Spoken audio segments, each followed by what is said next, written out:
Marcos 15, a partir do versículo 21 até o final, diz assim: certo homem de Cirene, chamado Simão, pai de Alexandre e de Rufo, passavam por ali chegando do campo. Eles o forçaram a carregar a cruz, levaram Jesus ao lugar chamado Gólgota, que quer dizer lugar da caveira. Então lhe deram vinho misturado com mirra, mas ele não o bebeu, e o crucificaram. Dividindo as roupas dele, tiraram sortes para saber com que cada um iria ficar. Eram 9 horas da manhã quando o crucificaram, e assim estava escrito na acusação contra ele: o rei dos judeus. Com ele crucificaram 2 ladrões, um à sua direita e outro à sua esquerda, e cumpriu-se a escritura que diz: ele foi contado entre os transgressores. Os que passavam lançavam insultos, balançando a cabeça e dizendo: ora, você que destrói o templo e o reedifica em 3 dias, desça da cruz, salve-se a si mesmo.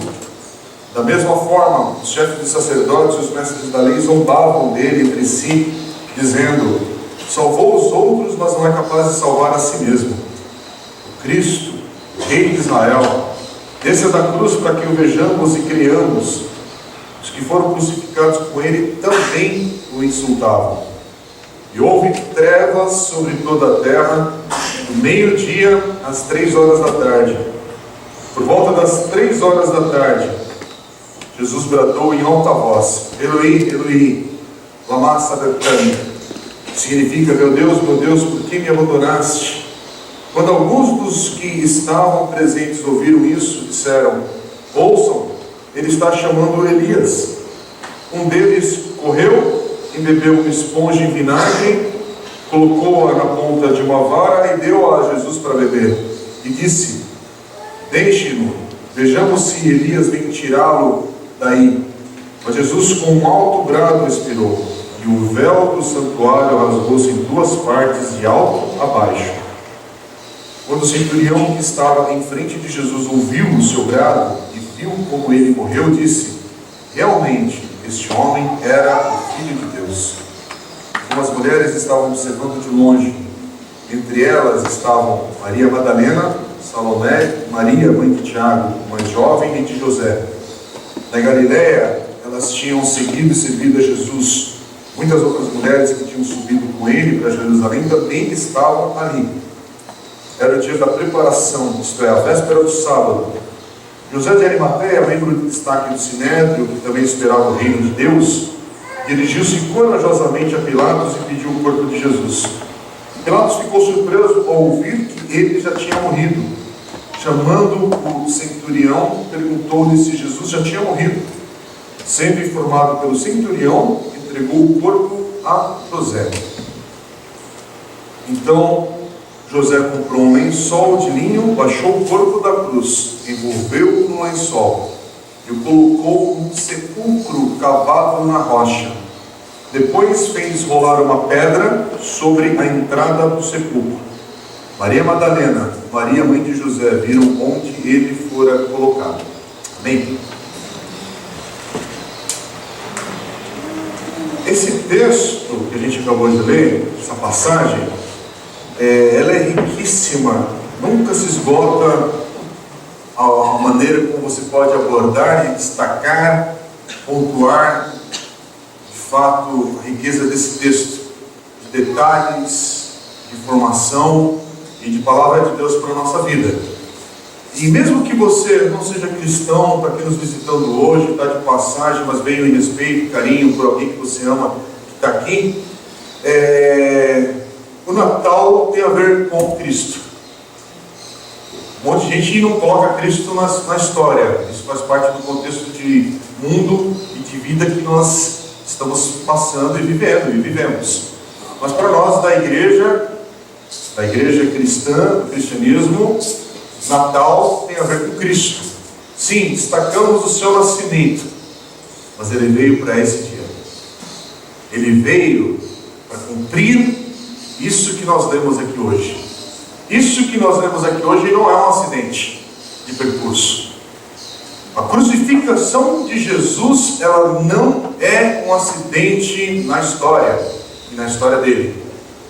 Não é um grande equívoco que está acontecendo. É algo que as Escrituras profetizaram, anunciaram, desde o seu início. Então, como é algo que é profetizado nas Escrituras, eu quero te pedir encarecidamente que você fique no texto de Marcos. Abra aí a sua Bíblia, se for possível. Se você tiver sem a Bíblia, então você presta atenção. Mas eu vou ler bastante texto agora. Eu queria que você ficasse no texto de Marcos, porque eu vou ler os textos das Escrituras. E quando a gente fala das Escrituras do Novo Testamento, se refere ao Velho Testamento.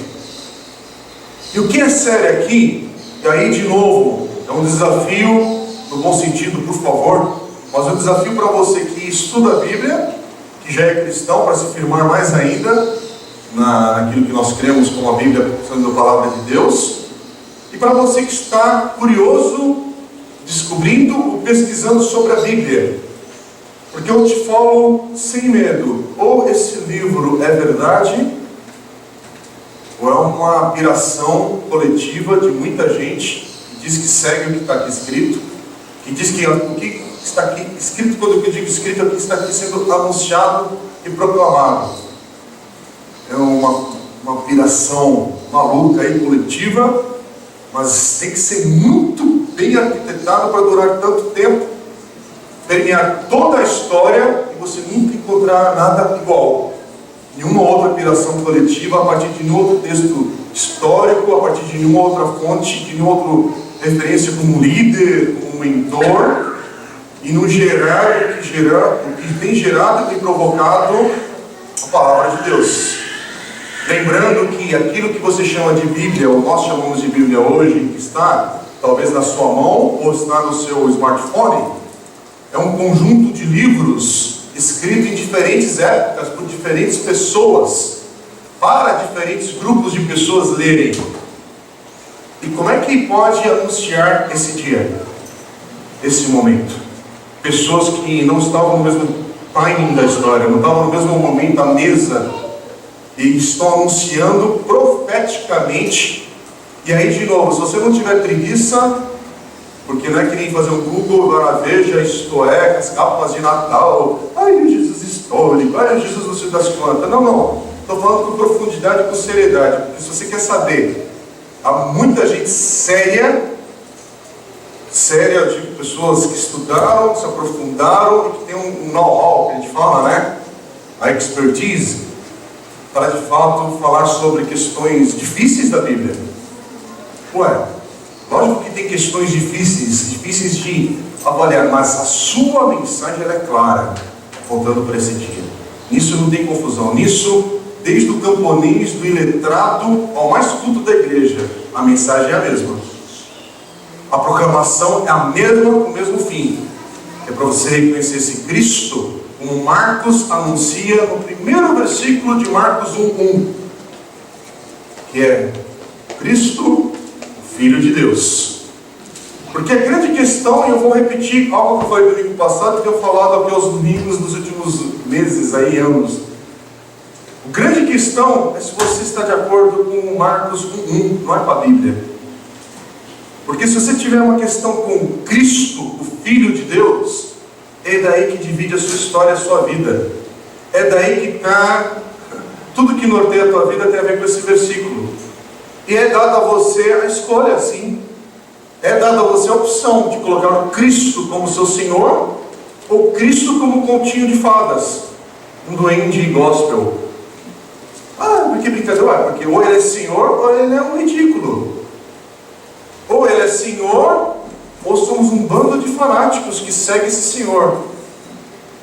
Mas é complicado, porque a gente vê uma história de transformação na vida de tantas pessoas, que nenhum outro maluco consegue promover isso. Porque é uma mudança que acontece na vida de dentro para fora. É até louco, gente. Eu não sei, por favor. É que eu vi um vídeo esses dias dessa semana de gente chorando e fazendo um barulho para alguns líderes políticos, e o negócio é tão bizarro, você vê, e aí a pessoa aparece aí com Cristo, aí parece que está, né, lógico, mas ela coloca no outro departamento e não tem a mesma expressão de adoração, enfim, de coração se mover e tal. Eu estou falando isso por quê? Porque, gente, nós aqui da igreja também, hoje a gente está meditando nesse texto, e aqui no domingo passado eu comentei, me desculpe, é impossível você meditar nesse texto e apenas sair daqui como mais um dia de Natal. Não estou falando dramaticamente, porque aí você vai ficar embaixo dali da árvore antes de ligar o carro e vai ter que fazer um rito antes de sair. Não nesse sentido, mas é no sentido que, se esse texto é verdade, ele tem que trazer uma reflexão, uma meditação, uma maneira de você pausar a vida e olhar para isso, porque esse texto é para mim, minha vida. Não é para dar o recado para o irmãozinho, para a irmãzinha que não veio à igreja. Pode ser também, porque é para todos. Mas começa comigo. Se eu estou ouvindo hoje e meditando nesse texto, é para mim. É para você que está aqui convidado. É para você que caminha aqui. E esse texto é para lembrar a gente que a morte de Jesus é por mim. É por mim. É eu que deveria morrer. É eu que deveria estar separado de Deus. É eu que preciso de reconciliação. E se é para mim, por favor, nesses próximos minutos, que a gente possa ser lembrado hoje. Ah, mas eu sou uma pessoa íntegra. Se é íntegra pela misericórdia de Deus. Eu não quero questionar se você é uma pessoa íntegra hoje, porque temos pessoas aqui que de fato Cristo alcançou e transformou. Mas a gente tem que lembrar desse dia. A gente tem que lembrar desse momento que é permanente para a nossa história. Que é o nosso filtro hoje, é a cruz. E não passa apenas pela cruz, passa pela ressurreição que virá. É a cruz que vinha para a ressurreição de uma nova vida. É isso que a gente anuncia, gente. É por isso que a gente se reúne. É por isso que a gente vive a vida junto e vai vivendo o ano, e vai inventando coisas, e vai bolando coisas que a gente caminha junto, e se alegra, e chora, e caminha. Mas no final de tudo, para continuar falando que Jesus veio, porque Ele morreu, porque Ele ressuscitou. É isso, gente. Todos os nossos esforços aqui da igreja, tudo que a gente pode bolar e fazer, pequenos grupos, atividades, servir, chegar mais cedo, preparar o corredor, o som, isso, aquilo, outro, as músicas que cantaram, mas no final é tudo só para a gente, você entendeu? Para a gente falar do que Jesus fez, de quem Ele é. É para lembrar o nosso coração perturbado, porque nosso coração ele se perturba facilmente com as distrações da vida. Se distrai, gente. E aí a gente volta ao texto bíblico para corrigir a rota, para nos alinhar de novo. E hoje, gente, eu queria só destacar, porque eu estou falando que esse texto em particular vem para cumprir as Escrituras. E essa é a ênfase que eu quero dar aqui com vocês. Por que é a ênfase? Porque a gente entender a grandeza desse texto. Olha, que precisa de muita coisa. Se aqui fosse uma coisa de uma pessoa só inventando, a articulação disso aqui não fecha a conta. É grande demais para a coisa se fechar aqui. Porque aqui é um evento que está acontecendo, está relatado nos 4 evangelhos, mas está profetizado nas Escrituras. Então, isso que eu estou falando para você, lá em Isaías 53:10, diz assim: contudo, foi da vontade do Senhor esmagá-lo e fazê-lo sofrer. Quer dizer, esse evento aqui é um cumprimento de diversas profecias que anteciparam um dia que é trágico e glorioso. Não é louco isso? É tragédia, mas é glorioso ao mesmo tempo. É um encontro disso. E aí onde a gente encontra alguns dos textos, existem outros textos, mas a gente não tem tempo para ficar lidando com isso. Então fica com a Bíblia aberta, em Marcos capítulo 15, no texto que a gente leu a partir do versículo 21. Porque quando você lê Marcos 15, 23, tem a ver com aquilo que está escrito em Salmo 69, 21. E fica no texto de Marcos, que eu quero que você leia o texto de Marcos enquanto eu leio o texto do Velho Testamento. Salmo 69, 21. Puseram fel na minha comida e para matar minha sede deram-me vinagre. Em Marcos 15, 23 e também no versículo 36 está lá escrito: então lhe deram vinho misturado com mirra mas ele não bebeu. Salmo 22, 18, tem a ver agora com o que vem no versículo 24 de Marcos capítulo 15. Salmo 22, 18 diz assim: dividiram as minhas roupas entre si, tiraram sortes pelas minhas vestes. E aí em Marcos 15, 24, o crucificaram, dividindo as roupas dele, tiraram sortes para saber com que cada um iria ficar. Isaías 53, 12 tem a ver com Marcos 15, 27. Olha o que diz Isaías 53, 12, você fica com o olho no versículo 27. Porquanto ele derramou sua vida até a morte e foi contado entre os transgressores. E o versículo 27 que a gente leu hoje: com ele crucificaram dois ladrões, um à sua direita e outro à sua esquerda. Salmo 22, 6 a 8 tem a ver com versículos 29 a 32 de Marcos 15. Fica lá de 29 a 32 concentrado. E eu vou ler Salmo 22, 6 a 8, que diz assim: mas eu sou verme e não homem, motivo de zombaria e objeto de desprezo do povo. Caçoam de mim todos os que me veem, balançando a cabeça, lançam insultos contra mim, dizendo: recorra ao Senhor, que o Senhor o liberte, que ele o livre, já que ele quer bem. E 29 a 32 de Marcos 15, os que passavam, lançavam insultos, balançando a cabeça, dizendo: ora, você que destrói o templo e reedifica em 3 dias, desça da cruz, salve-se a si mesmo. Da mesma forma, os chefes dos sacerdotes, mestres da lei, zombavam dele entre si, dizendo: salvou os outros, mas não é capaz de salvar a si mesmo. O Cristo, rei de Israel, desça da cruz, para que o vejamos e criamos. E foram crucificados com ele, também o insultavam. De novo, o versículo 24 de Marcos 15. O Salmo 22, 16 diz assim: cães me rodearam, um bando de homens maus me cercou, perfuraram minhas mãos e meus pés. Salmo 22, 16. E agora Marcos 15, 24. Crucificaram em relação ao texto. Amós 8, 9, no versículo 33 de Marcos 15. Naquele dia, declara o Senhor, o soberano, farei o sol se pôr ao meio-dia, em plena luz do dia escurecerei a terra. Eu li isso em Amós 8, 9, versículo 33 de Marcos 15. E houve treva sobre toda a terra, do meio-dia às 3 horas da tarde. Salmo 22, 1, Marcos 15, versículo 34. Salmo 22, 1 diz assim: meu Deus, por que me abandonaste? Por que estás tão longe de salvar-me, tão longe dos meus gritos de angústia? Marcos 15, 34. Volta das 3 horas da tarde, Jesus bradou em alta voz: Eloi, Eloi, lama sabachthani, que significa: meu Deus, por que me abandonaste?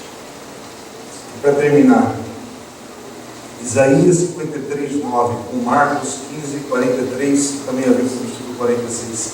Isaías 53, 9. Foi-lhe dado um túmulo com os ímpios e com os ricos em sua morte.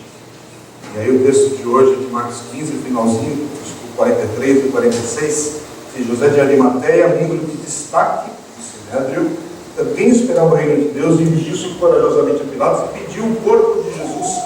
Então José, versículo 46, comprou um lençol de linho, baixou o corpo da cruz, envolveu no lençol e colocou um sepulcro cavado na rocha. Irmãos, há diversos textos, tudo para afirmar que o que está acontecendo aqui estava previsto, estava anunciado nas Escrituras. O que a gente está vendo aqui hoje, a crucificação de Jesus, a sua morte, é algo que já fazia parte da agenda de Deus. É um evento que já fazia parte dos propósitos e dos planos de Deus. De novo, Jesus não está atrasado, é a hora certa, é o momento, e é isso que a gente vê nos Evangelhos. Há diversos momentos que o pessoal quer prender, ou até mesmo matar Jesus, se fosse possível, antes dessa hora. Mas é nesse momento que ele se entrega, é nesse momento que ele se dá, é nesse momento que ele permite. E aqui é o momento que Jesus vai morrer, a morte que deveria ser nossa, para que a gente agora pudesse viver, agora e para sempre. Porque o Evangelho é isso. A ressurreição já começou na nossa vida. Você está esperando chegar no céu apenas. A Ressurreição já estamos experimentando. É essa que está a nossa esperança. Por isso que velório de crente é diferente. Tem choro, tem lágrimas, mas tem esperança. Porque a nossa esperança já começou, a nova vida já começou em Cristo. Por isso que a vida passa a ter um propósito. Que não é só, estou sem emprego, estou sem dinheiro, estou sem faculdade, estou sem time de futebol agora que não ganha 7 não, deixa aqui, até São Paulinos, em respeito ao Hugo que está de passagem pelo Brasil, mas o cenário não mudou. Não. Parecia que ia mudar. A gente tem esperança, a gente chega no final do ano e não mudou. A gente vai passando na vida, a vida de novo que é um sopro, que passa rapidamente. Aí tem gente que passa uma vida que é só de dívida, uma vida que é só de decepção, uma vida que é só de angústia.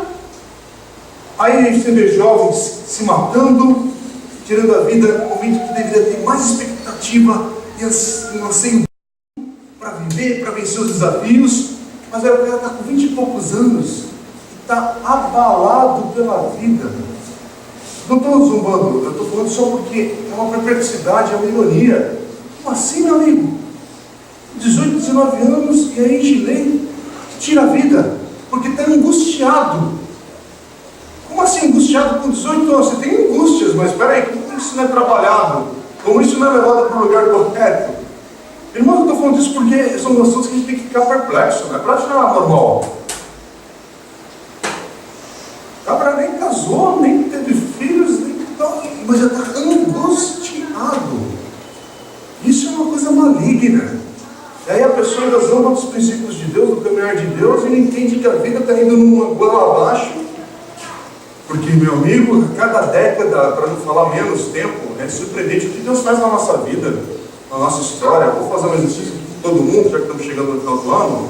Lembra como era a tua vida? Não há 10 anos atrás. Lembra como era a tua vida na última Copa no Brasil? Isso tem uma referência bem clara. Isso vem na tua cabeça, não por causa do 7-1, mas por causa de momento. A nossa vida se divide em história. Lembra? 4 anos e pouco, um pouquinho mais de 4 anos, né? Atrás, o que era a tua vida?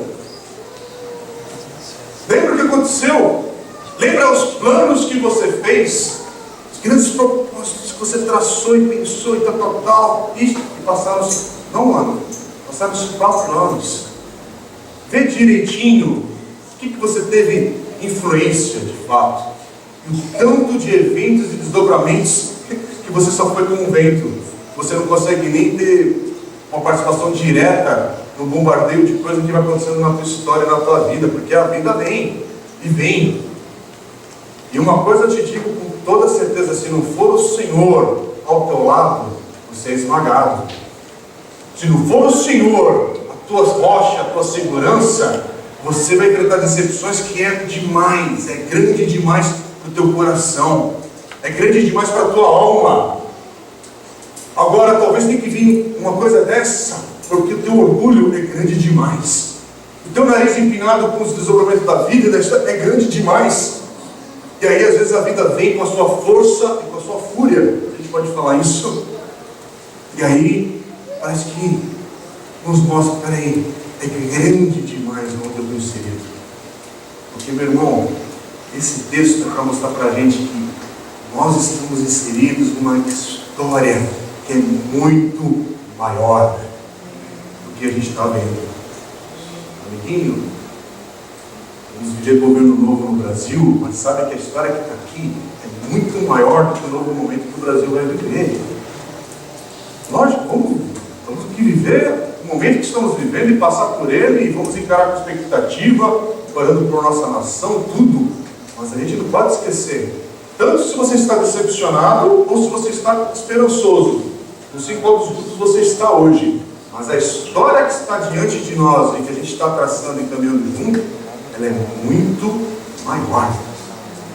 E você é convidado a corrigir a sua lente da vida.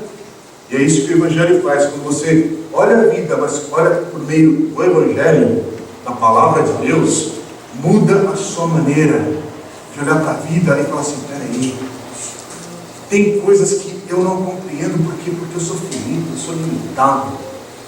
Eu sou uma pessoa que tive diversas oportunidades e eu estraguei já muito da minha história, mas aí eu vejo o milagre, a graça, a misericórdia de Deus, da parte dele restaurando, da parte dele me dando nova vida, novas oportunidades, mesmo sendo cristão, mesmo sendo crente de igreja.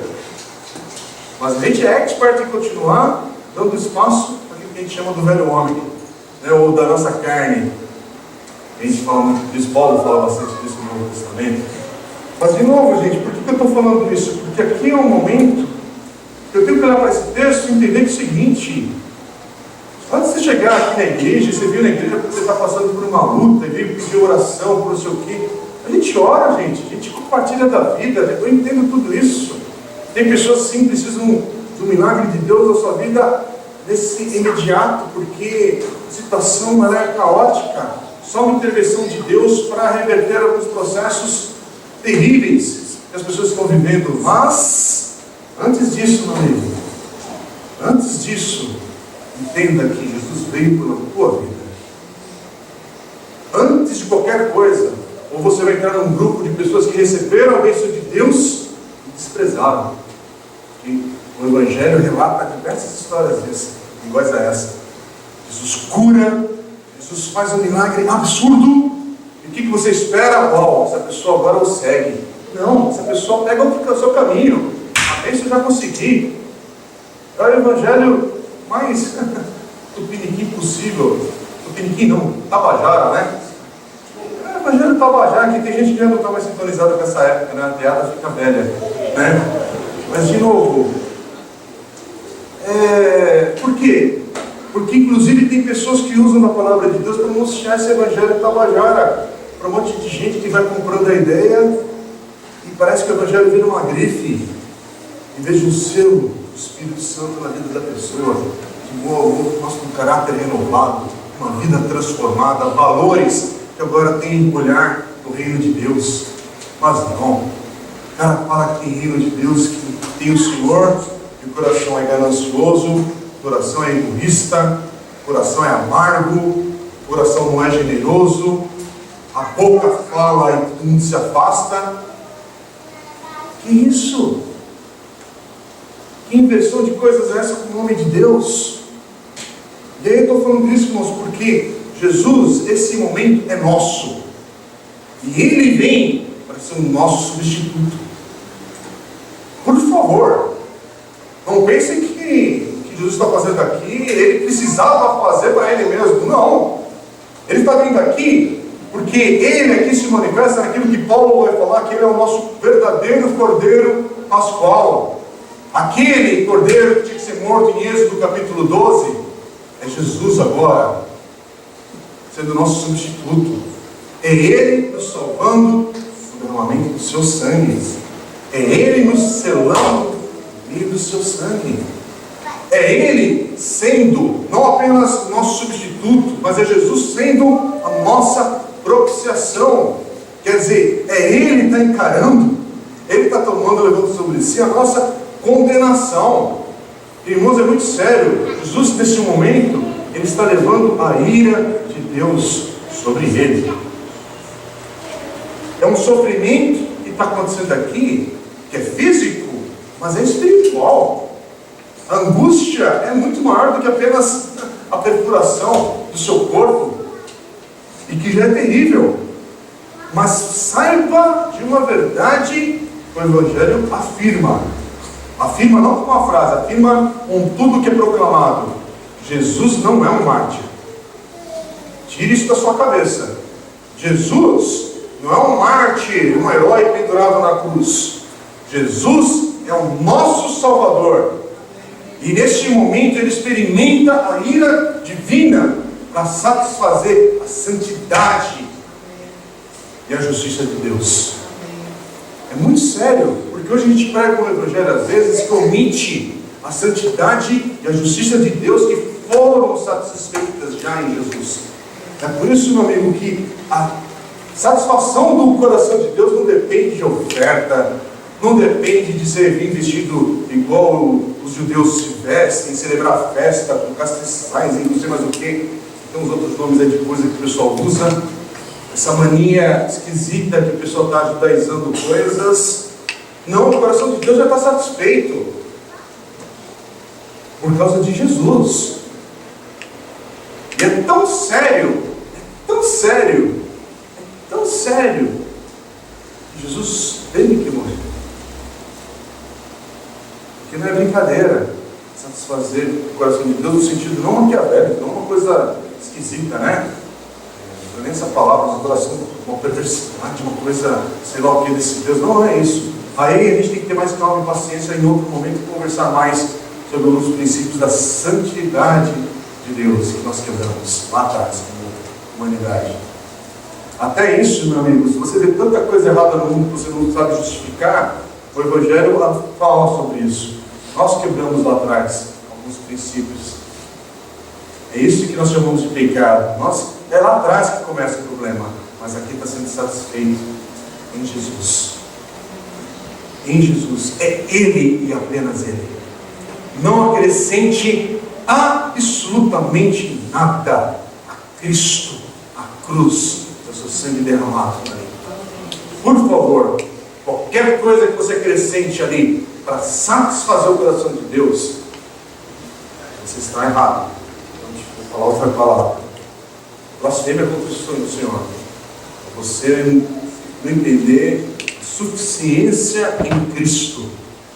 Por isso, irmãos, nossa igreja, não para exaltar nossa igreja local, mas é algo que eu creio e outros irmãos creem. Não estou ilhado aqui. Igrejas no Brasil creem também. Não somos só nós aqui nesse cantinho do país, né? Mas centrado em Jesus é isso. E nós somos centrados em Cristo. Tudo que nós fazemos aqui podemos para falar, tem que ser, irmão, tem que ser para apontar para Cristo. E nós usamos a palavra de Deus, a Bíblia, para apontar para Jesus, porque esse é o meio onde é revelado.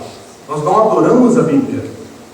Nós não seguimos a Bíblia porque ela coloca aqui no altar, abre um versículo e todo mundo passa por aqui para pedir a bênção da semana. Não funciona assim. Ela é a palavra de Deus porque nós cremos nela como onde se revela a verdade sobre Jesus. É isso. Por isso que a Bíblia é a palavra de Deus, inspirada por Deus, e nós seguimos aquilo que está escrito aqui, mas porque aponta para Cristo, porque aponta para esse momento.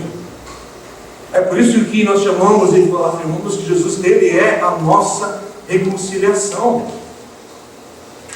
Jesus, irmãos, está sofrendo aqui. O sofrimento aqui é a separação que Ele vai ter com Deus por um breve momento, mas a separação que Ele nunca experimentou antes, para que nos pudesse levar de volta a Deus, à presença de Deus. E é necessário passar por isso. É por isso que esse brado na cruz, esse grito na cruz, sim, há agonia física ali, mas é uma agonia, uma angústia espiritual. E acima de tudo, é o brado da angústia de se alienar de Deus, de se alienar daquele que é seu Pai. É por isso que, irmãos, quando a gente fala, se nós podemos usar essa palavra, se há uma maldição da cruz, é essa: Jesus é separado por causa da cruz da presença de Deus, de seu Pai. E aqui ele encara uma penalidade que era nossa, é o que diz 2 Coríntios 5:21, que diz assim, Paulo diz assim: Deus tornou pecado por nós aquele que não tinha pecado, para que nele nos tornássemos justiça de Deus. É muito sério. De novo, para quem? Para minha vida, para mim, é por mim. Quer dizer, Jesus é crucificado por cada um de nós, é em nosso lugar. Irmãos, até esse momento aqui, você tinha que fazer um monte de coisa para apaziguar essa relação de Deus com os homens, com a tua vida, com a tua família. Você tinha que fazer um monte de coisa, se esforçar, e isso, aquilo, outro, mas tudo aqui para lembrar e apontar para esse momento que chegaria. E a partir desse momento, as coisas mudaram. Aquele que nós afirmamos, aquele que é o grande rei, pensa nisso, irmãos. Aquele que nós afirmamos que ele é o grande rei, ele foi crucificado. Ele não foi só crucificado, o texto fala aqui, ele foi crucificado com pecadores. pecadores. E é legal que tem da direita e da esquerda, né? E aí você já entendeu o recado, né? Tem de tudo ali, né? Tem gente que briga com esses textos aí, né? Mas é interessante que Jesus está pecadores. Esse que é o ponto. Irmãos, como assim? Aquele que é o grande rei está entre pecadores. Aquele que é o grande rei, além de ser crucificado, é ridicularizado, é ofendido. Aquele que está ali, não para se salvar, ele está ali para nos salvar, é para salvar os outros. Ele é morto, e aquele que é a luz, ele é morto em meio à escuridão. Eu nunca prestou atenção nesse ponto. Aquele que é a luz, agora ele está em meio à escuridão, para morrer sozinho. De novo, esse é o momento dele. Mas é essa morte que vai acontecer para todos nós. É Deus. Esse que é o Evangelho, gente. O Evangelho vai falar o seguinte: olha, ninguém aqui é bacana o suficiente para chegar até Deus, não. Tá bom? Baixa a bola. Ninguém aqui é tão inteligente assim, como muitos orgulhosos vão às vezes diante da televisão, com um orgulho para falar de Deus, sem humildade. A gente não consegue nem falar de física quântica. Tenho brincado muito porque isso é um assunto que me interessa, né? A gente não consegue nem brincar com o que vai acontecer com os Vingadores em maio do ano que vem, com aquele desdobramento do último filme. A gente não consegue nem pensar o que vai acontecer aqui, mas a gente quer falar do grande Deus. Uma zombaria, se eu posso falar isso, igual aqui estão fazendo com Deus na cruz. Uma falta de respeito ao pensar em trabalhar alguns valores. Uma arrogância falando das coisas do reino de Deus. Irmãos, vamos falar a verdade. Tem pessoas que eu falo isso com temor no coração e com lamento junto.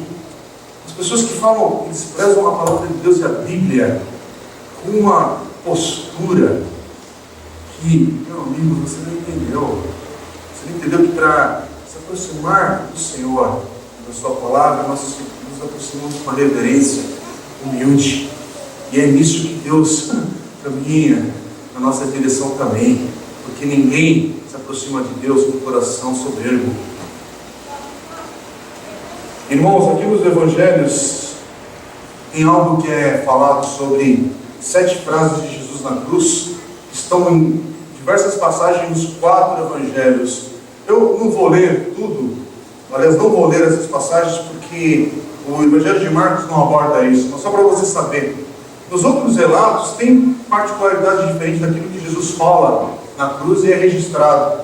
Mas aqui Marcos fala sobre, no versículo 34, sobre esse momento do abandono, e no 37, sobre o brado de Jesus, que é essa parte que eu falo: meu Deus, por que me abandonaste? Esse grito não é pacífico, uma coisa assim, zen, não, tá? É um brado. É um brado terrível. E Marcos registra esse ponto porque o contexto de Marcos está desde capítulos anteriores que a gente já meditou aqui nos últimos domingos. Marcos está destacando o abandono, um momento só que Jesus passa e vive nesse momento. E ele enfoca isso. Ele é o grande rei. Mas olha a maneira como ele está passando por esse momento. Ele é o grande rei. É o grande rei. E é isso que a gente precisa pensar aqui. E aí, em João 19:30, diz que o último brado de Jesus na cruz é afirmar: está consumado. E ele vai entregar o seu espírito ao Senhor. Mas ele grita: está consumado. E minha pergunta para você volta: está mesmo? Está mesmo? Aqui nesse texto, a gente vai parar por aqui, ainda é sexta-feira. Eles não sabem que domingo está chegando. Ainda é sexta-feira, e Jesus já falou: está consumado. Tem um pastor afro-americano, primeiros nomes eu não sei o significado, eu notei só a abreviação é S.M. Lockridge. E ele tem uma declaração, um texto clássico que muita gente compartilha, já ouviu e é pregado diversas vezes sobre, ele escreveu um texto chamado em inglês Sunday is Coming. O domingo está chegando. Eu pedi para o Daniel preparar e passar esse vídeo agora. Eu queria terminar a mensagem com essa certeza, que Jesus bradou: está consumado. É sexta-feira, mas o domingo está chegando.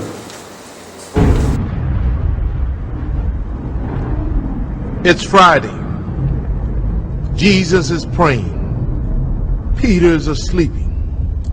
Judas is betraying. But Sunday's coming. It's Friday.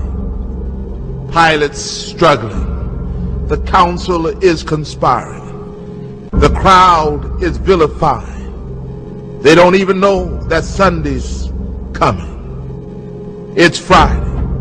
The disciples are running like sheep without a shepherd. Mary's crying.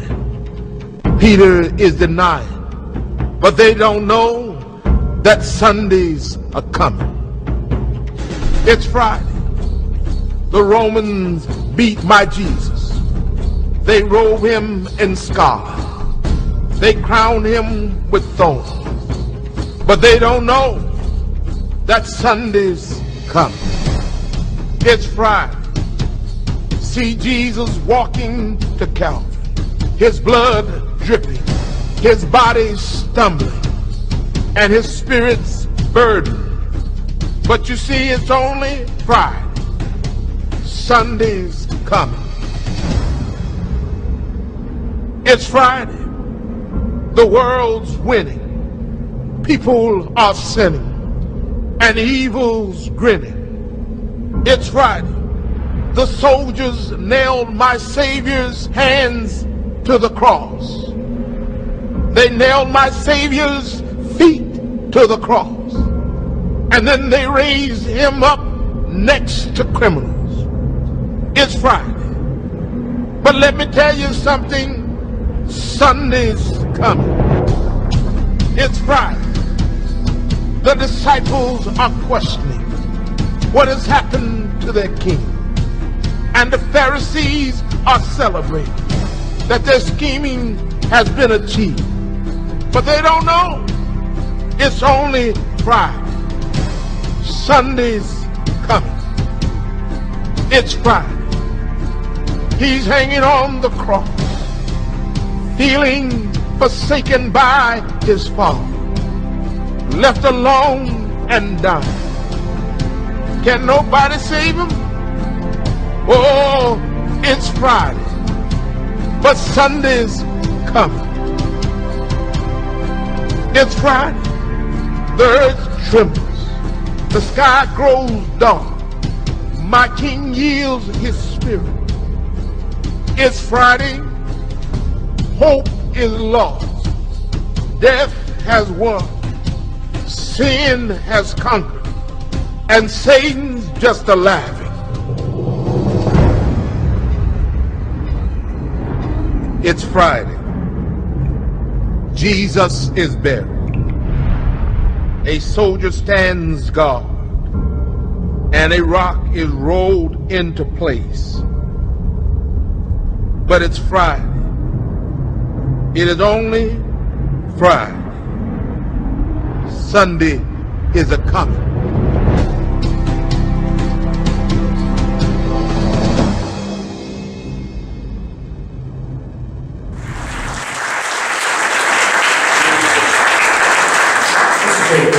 Vamos orar.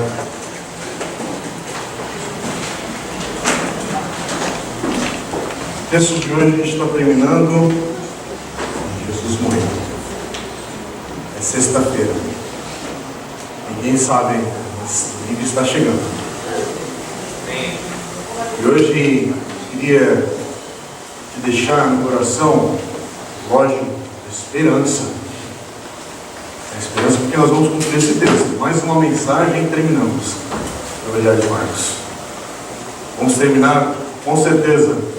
Sabemos disso. Qual é a ressurreição? Jesus morreu. Para ter ressurreição, ele morreu. E o meu Convite para você. Não despreze esse fato.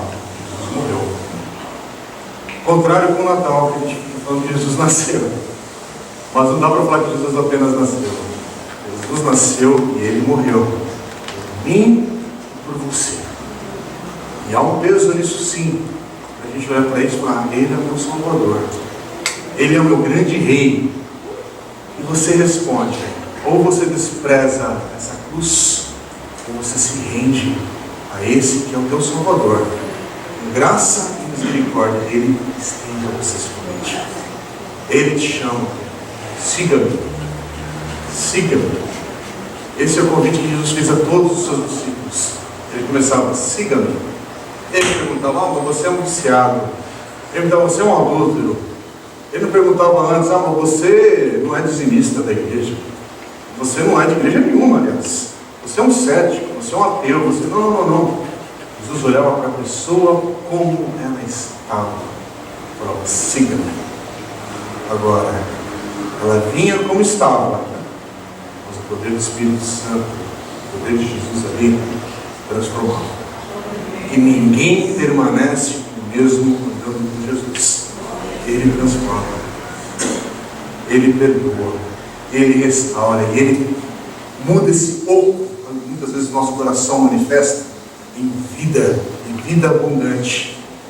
Irmãos, vida abundante que não começa no céu, vida abundante que começa aqui agora, uma qualidade de vida diferente, porque em meio a lutas, em meio a preocupações, em meio a diferentes circunstâncias, como o teu coração fica em paz, permanece, e a nossa esperança é nele.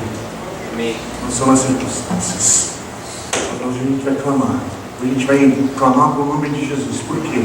Porque se o teu coração está terminando esse ano de 2018 perturbado, minha oração é que a paz de Cristo tome a sua mente, o seu coração, o seu propósito de vida.